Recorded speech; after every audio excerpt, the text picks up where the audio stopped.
বিসমিল্লাহির রহমানির রহিম। قال النبي صلى الله عليه وسلم لن يؤمن أحدكم حتى أكون أحب إليه من والده وولده والناس أجمعين। সম্মানিত উপস্থিতি, যে আল্লাহ পাক রব্বুল আলামিন আপনাকে আমাকে আল্লাহ পাক রব্বুল আলামিন পছন্দ করেছেন বিদায় সাপ্তাহিক সেমিনারে আসা এবং বসার জন্য তৌফিক দান করেছেন, এবং সে আল্লাহ পাক রব্বুল আলামিন আমাদেরকে আল্লাহ পাকের দরবারে কবুল করেছেন। এই জন্য রব্বে কারিমের দরবারে আমরা শুকরিয়া আদায় করি, আলহামদুলিল্লাহ। সম্মানিত উপস্থিতি, মাদ্রাসার পক্ষ থেকে আমাকে আজকে যে বিষয়টি নির্ধারিত করে দেওয়া হয়েছে তা হচ্ছে সিরাত। সিরাত এবং মিলাদ উভয়ের মধ্যে পার্থক্য কি তা আমাদেরকে আগে বুঝতে হবে। সিরাত মানে হুজুর সাল্লাল্লাহু আলাইহি ওয়াসাল্লামের জীবনী। হুজুর সাল্লাল্লাহু আলাইহি ওয়াসাল্লামের মাথা থেকে পা পর্যন্ত নিয়ে হুজুর সাল্লাল্লাহু আলাইহি ওয়াসাল্লাম জীবনে যা কিছু করেছেন তা হলো সিরাত। আর মিলাদ হচ্ছে হুজুর সাল্লাল্লাহু আলাইহি ওয়াসাল্লামের জন্ম। আচ্ছা, হুজুর সাল্লাল্লাহু আলাইহি ওয়াসাল্লাম যদি জন্মগ্রহণ না করতেন তাহলে তিনি নবী হতে পারতেন? কথা বলেন। হুজুর সাল্লাল্লাহু আলাইহি ওয়াসাল্লাম জন্ম করেছেন, এই নিয়ে আমাদের কোনো মতৈক্য আছে? ইমাম এবং উলামায়ে কেরামদের মধ্যে কোনো মতৈক্য নেই।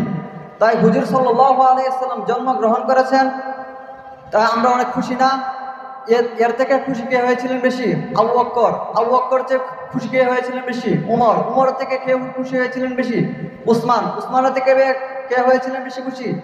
আলী। এজন্য হুজুর সাল্লাল্লাহু আলাইহি ওয়াসাল্লামের সিরাত এবং মিলাদ এই উভয়টার মধ্যে পার্থক্য। হুজুর সাল্লাল্লাহু আলাইহি ওয়াসাল্লাম জন্মগ্রহণ করেছেন। হুজুর সাল্লাল্লাহু আলাইহি ওয়াসাল্লামকে জিজ্ঞেস করেছেন, হে আল্লাহর রাসূল, আপনি সোমবার দিন কেন রোজা রাখেন? হুজুর সাল্লাল্লাহু আলাইহি ওয়াসাল্লাম বলেছেন, খুলিকতু ফীহি, আমি সোমবার দিন জন্মগ্রহণ করেছি, এজন্য আমি সোমবার দিন রোজা রাখি।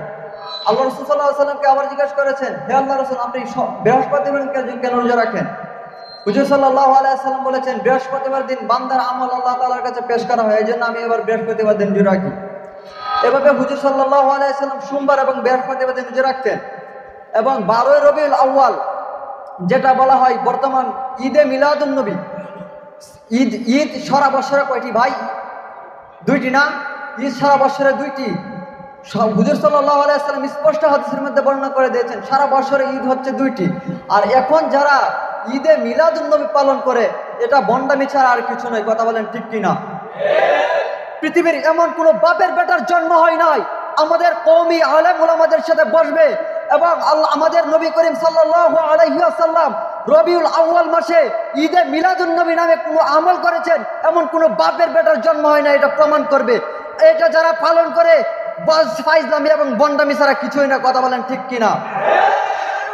যারা এই মিলাদুন নবী পালন করে তাদেরকে স্পষ্ট ভাষায় বলে দিতে চাই, তোমরা হয়তো মিলাদুন নবী সুবিধাবাদী জিন্দাবাদ সেটা নিয়ে পড়ে আছো, হয়তো পারলে সিরাত মানো। যদি তুমি প্রকৃত আশিকের রাসূল হও, সোমবার দিন রোজা রাখো। যদি প্রকৃত আশিকের রাসূল হও, বৃহস্পতিবার দিন রোজা রাখো, তাহলে না বুঝতে পারবো তুমি প্রকৃত আশিকের রাসূল। আর প্রকৃত আশিকের রাসূল একেই বলে যে হুজুর সাল্লাল্লাহু আলাইহি ওয়াসাল্লাম প্রত্যেকটি জিনিসের উপর আমল করে, হুজুর সাল্লাল্লাহু আলাইহি ওয়াসাল্লামের সিরাতের উপর আমল করে, হুজুর সাল্লাল্লাহু আলাইহি ওয়াসাল্লামের মিলাদের উপর আমল করে। আমরা হুজুর সাল্লাল্লাহু আলাইহি ওয়াসাল্লামের সিরাতের উপর আমল করি, আমরা হুজুর সাল্লাল্লাহু আলাইহি ওয়াসাল্লামের মিলাদের উপর আমল করি। আর যারা হুজুর সাল্লাল্লাহু আলাইহি ওয়াসাল্লামের শুধু জন্ম মিলাদ নিয়ে পড়ে আছে, তারা মসজিদে ছিন্নি দেয়, মিষ্টি বিতরণ করে, ঈদে মিলাদুন নবী পালন করে, এটাকে বলা হয় বর্তমানে সাইয়্যিদুল আইয়ুব শরীফ। বলেন নাউযুবিল্লাহ। সম্মানিত উপস্থিতি, আমাদেরকে সিরাত হুজুর সাল্লাল্লাহু আলাইহি ওয়াসাল্লামের সুন্নাহ অনুযায়ী চলতে হবে এবং এই সিরাতকে উম্মতে মুহাম্মাদীর মাধ্যমে বাস্তবায়িত করতে হবে। এবং যারা এই মিলাদকে উলামায়ে সু যারা আছে, যারা উলামায়ে সু জাতিকে গুমরা করতে চাইতেছে, তাদের থেকে আমাদেরকে এই জাতিকে বুঝাইতে হবে এবং হুজুর সাল্লাল্লাহু আলাইহি ওয়াসাল্লামের সুন্নতের উপর আমল করার জন্য আমাদেরকে তৌফিক দান করুন।